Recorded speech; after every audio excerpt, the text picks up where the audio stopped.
Hi everyone, and welcome back to the 31st video for the Old Testament survey course. We're still working on the poetic books, and in this section, we'll look at the book of Ecclesiastes. Ecclesiastes is a unique book that might seem out of place in the Bible until we understand its message and its function. Now let's start with some background issues, starting with the name. The Hebrew title for this book is Kohelet, and the Greek title is Ecclesiastes. Now, Ecclesiastes is a Greek translation of the word Kohelet. So, Ecclesiastes and Kohelet, they both come from words that refer to an assembly of people together, typically in a formal gathering. The word Ecclesiastes is related to the Greek word for church. Therefore, both of these words probably mean the leader of an assembly. Therefore, these words, they're usually translated teacher or preacher in the book of Ecclesiastes. And that brings us to the issue of authorship. Chapter 1, verse 1 says, "The words of the teacher," that is Kohelet, "the son of David, king in Jerusalem." So this seems to refer to Solomon, who was king and son of David. So we might conclude that Solomon is the author of this book. However, the book only explicitly speaks as Solomon the king in chapters 1 and 2. And the rest of the book sometimes seems to speak as an outsider. For instance, chapter 8, verse 2 through 4 says, "Obey the king's command, I say, because you took an oath before God. Do not be in a hurry to leave the king's presence. Do not stand up for a bad cause, or he will do whatever he pleases. Since a king's word is supreme, who can say to him, 'What are you doing?'" You see how this seems to speak of the king as somebody else. So we might conclude that Solomon wrote part, but somebody else took up the story from there. And to complicate matters, there seems to be two voices speaking in Ecclesiastes. Sometimes it speaks in the first person, that is, I and me, and that's Kohelet speaking for himself. Therefore, a lot of the book is autobiographical from the standpoint of Kohelet. But at the end of the book, it speaks in third person, that is, he and his. And it's a wise man speaking to his son, like in Proverbs. Therefore, it seems like that this wise man is the author who used earlier material from Kohelet. So let me try to summarize the authorship. It is associated with Solomon, and there's no need to doubt that much of it came from him in the guise of Kohelet. But there is a second voice who made use of Solomon's teachings and made comment on them in order to make a point for teaching wisdom. And just a reminder of the type of book that Ecclesiastes is. It is speculative wisdom like Job and unlike Proverbs. That is, it's an extended treatment of one general topic throughout the entire book. And that brings us to the purpose of the book. There are three general views of the purpose of Ecclesiastes. First, says that it is basically Solomon's autobiography. It traces his experience from apostasy to despair and then to repentance at the very last. Now, the second possibility of the purpose is that it describes an internal argument. That is, the author is arguing within himself. He's struggling back and forth between the apparent absurdity of life, considering the impending death, and also joy and hope that happens in life that cannot be silenced. So the author is a man of experience and a man of hope. Now think about a lot of modern art and modern philosophy. They both proclaim absurdity and futility of life. And yet at the same time, they cry out for meaning, for transcendence, and for hope. But this is a contradiction. Because according to their philosophy, the cry for transcendence is stupid, is futile, and therefore it betrays their proclamation that there is no meaning. Because we cannot surrender to futility, because our human nature will not allow it. And Ecclesiastes gives insight to this. In chapter 3, verse 11, it says, God has made everything beautiful in its time. He has also set eternity in the hearts of men. Yet they cannot fathom what God has done from beginning to end. That is, God has created us in such a way that we cannot live according to the philosophy of our time.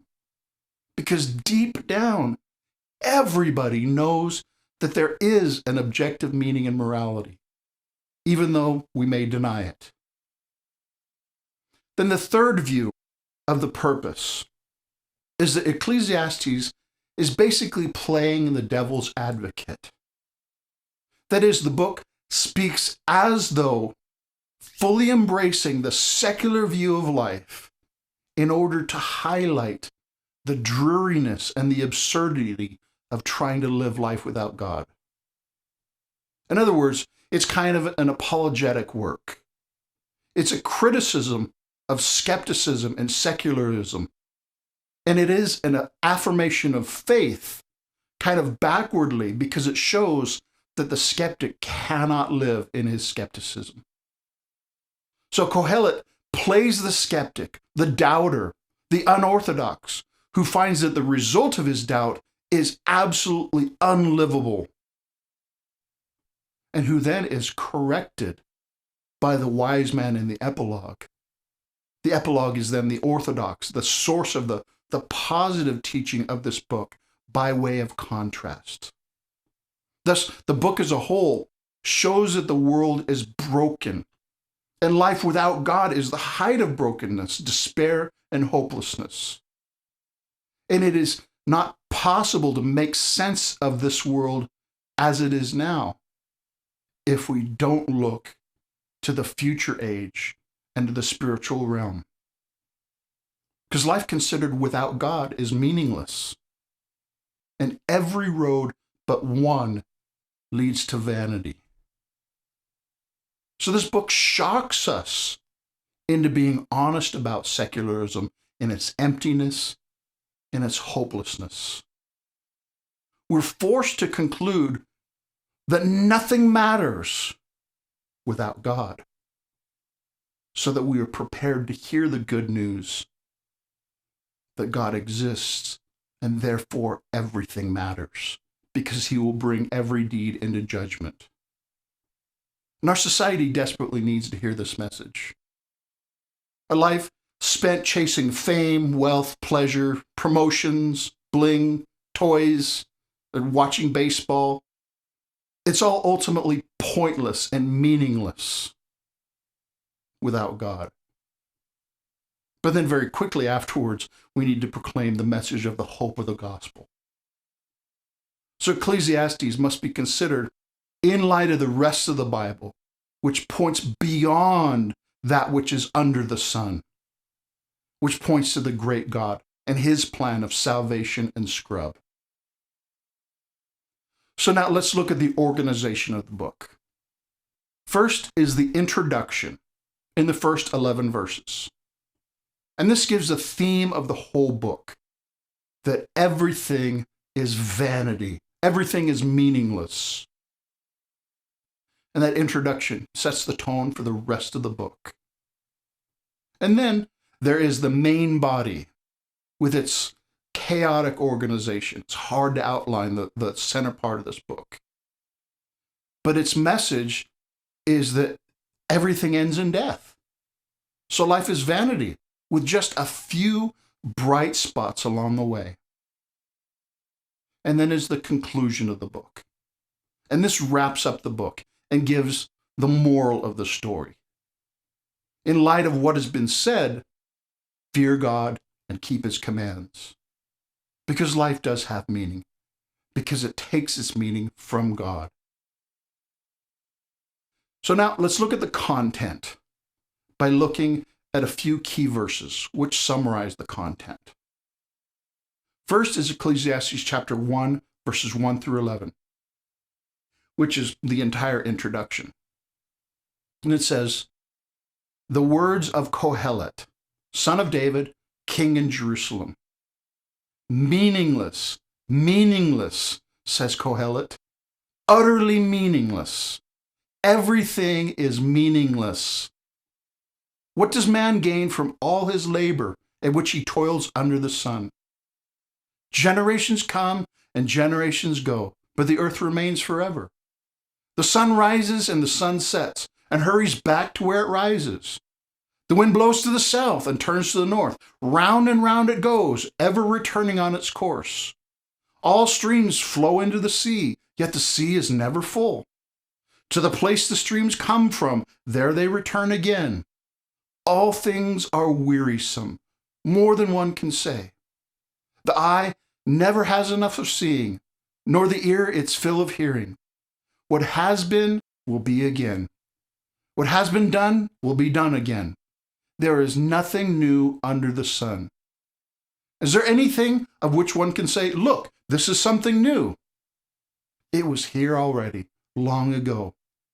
It was here before our time. There is no remembrance of men of old, and even those who are yet to come will not be remembered by those who follow." Now, I hope this passage isn't too depressing. This passage tells the theme that everything is meaningless, or other translations say vanity.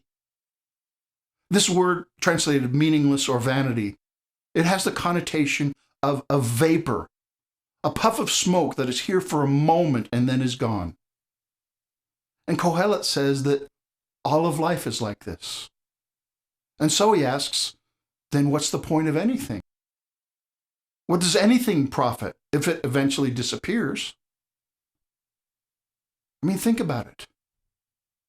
Do you remember who won the 6th World Series? Do you know who was the 9th King of France? Who won the Academy Award for Best Actor in 1982? Now, at the time, these things must have seemed like a big deal. And they probably were to a certain extent at the time. But now their memory is disappearing. What does that say about how you and I and all that we do will be remembered 100 years from now, 500, 1,000? We won't be remembered at all. Are you depressed yet? But Ecclesiastes forces us to come to grips with these realities, forces us to face our own mortality. Next is chapter 2, verse 17. And it says, "So I hated life, because the work that is done under the sun was grievous to me. All of it is meaningless, a chasing after the wind." Now this verse gives Kohelet's experience as he reflected on these things. Because he was confronted with the meaninglessness of it all. He hated life. He didn't see the point. It seemed like chasing the wind, which is pointless. Now, the next key verse is not one verse, but it's a repeated refrain that occurs in many places.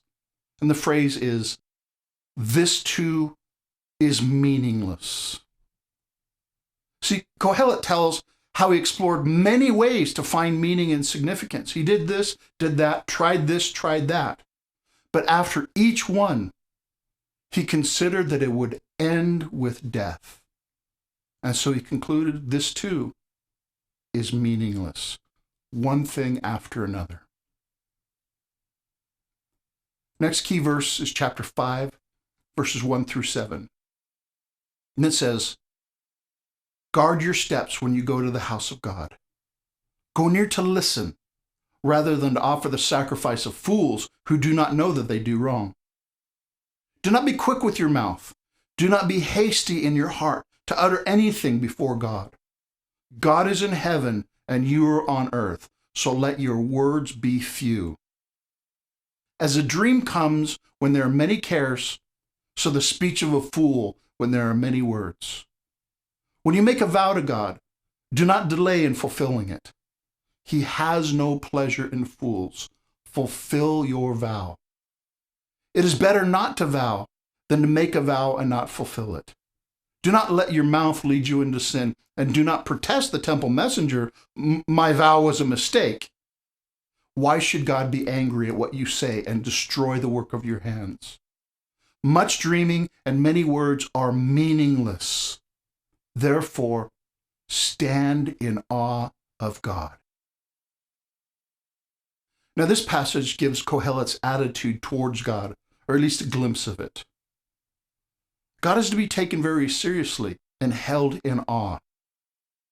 Even if life is vanity and cannot be taken seriously, God is still weighty. He is eternal and significant. Therefore, we should be humble and reverent before God. And then finally, is chapter 12, verses 9 through 14. And it says, not only was Kohelet wise, but also he imparted knowledge to the people. He pondered and searched out and set in order many proverbs. Kohelet searched to find just the right words, and what he wrote was upright and true. The words of the wise are like goads, their collected sayings like firmly embedded nails given by one shepherd. Be warned, my son, of anything in addition to them. Of making many books there is no end, and much study wearies the body. Now all has been heard. Here's the conclusion of the matter. Fear God and keep his commands, for this is the whole duty of man. For God will bring every deed into judgment, including every hidden thing, whether it is good or evil. See, this passage is the conclusion of the book. And it's the evaluation of Kohelet and the verdict of the entire book. What Kohelet taught is evaluated to be wise and upright and true. But the conclusion of the matter, the bottom line, is to fear God and keep his commandments. And this is said to be the whole duty of mankind. Now, that translation is a bit of an interpretation. Literally, it says, this is the whole of mankind. Fear of the Lord and obeying his commands. Now, notice, this was the definition of wisdom in the book of Job. And it's said to be the beginning of wisdom in Proverbs. Hopefully by now, we're starting to get the picture. And also, notice the reason to do so in Ecclesiastes is because God brings every deed into judgment. Now think about what that means. That means that everything does not have to be meaningless, because God sees and evaluates everything. If we're doing it just for this world, it is meaningless. It's going to turn to dust. But if we're doing it before God, it's going to last forever. Because God gives life that lasts beyond this world. You see? These are some of the main ideas, the meaning, the teaching of the book of Ecclesiastes. So now let's look at the main theological themes of this book. The first is vanity under the sun, or meaningless. Now the term under the sun refers to life lived as if God does not exist. That is practical atheism or secularism, the way that most of our society lives. The message of Ecclesiastes is that without God, nothing has meaning. Therefore, the strong implication of the ending is that with God, everything has meaning. Therefore, we should beware of secularism. Now, notice, secularism is not the same as atheism, but it's what I call practical atheism. Atheism is believing that God doesn't exist. But secularism might say that God exists, might even go to church on Sundays, but the rest of the week it lives as if he didn't exist. living as if God doesn't matter for everyday life. So beware of pushing God to the margins of life and ignoring him most of the time. Beware of the kind of faith that pulls God out of the closet when we need him, but when we don't need him, we put him back in the closet. That is not a true Christian faith, and that leads to vanity. We need to put God at the center of all of life, where he belongs. Because if God is not at the center, despair and hopelessness and meaningless is always the result. The second theme is to find joy. Even in a harsh life, God gives the opportunity for joy and blessing in the simplest of things, like eating and drinking and finding happiness with friends. These are a gift of God, and we should enjoy them. That means we should not be so super spiritual that we become dour and It means it's okay. Invite our friends over for a barbecue. Laugh and joke and have fun and enjoy life. In a non-sinful way, of course. While we still remember that we are mortal and that we are answerable to God. And then the final theme of this book is the fear of the Lord. No surprises there. Like I mentioned, we've already seen this in Job and in Proverbs. It is reverence and awe towards God, but also fear, because God is our judge who will hold us to account for all the things in this life, even the things that we think are meaningless. They do have meaning. So now, let's review. First is a review of the organization of Ecclesiastes, and that is intro, body, and conclusion. Not very creative, but accurately describes it. And then let's review the themes of Ecclesiastes. And they are vanity, find joy, and fear of the Lord. Okay? So that's all for Ecclesiastes. It can be a depressing book, but it's also a very hopeful book if we do understand its message. And it can be very useful if it helps people see the futility of life without God and pushes them to pursue eternal life. Now, in the next section, we will finish the poetic books by studying the Song of Solomon. Thanks for watching.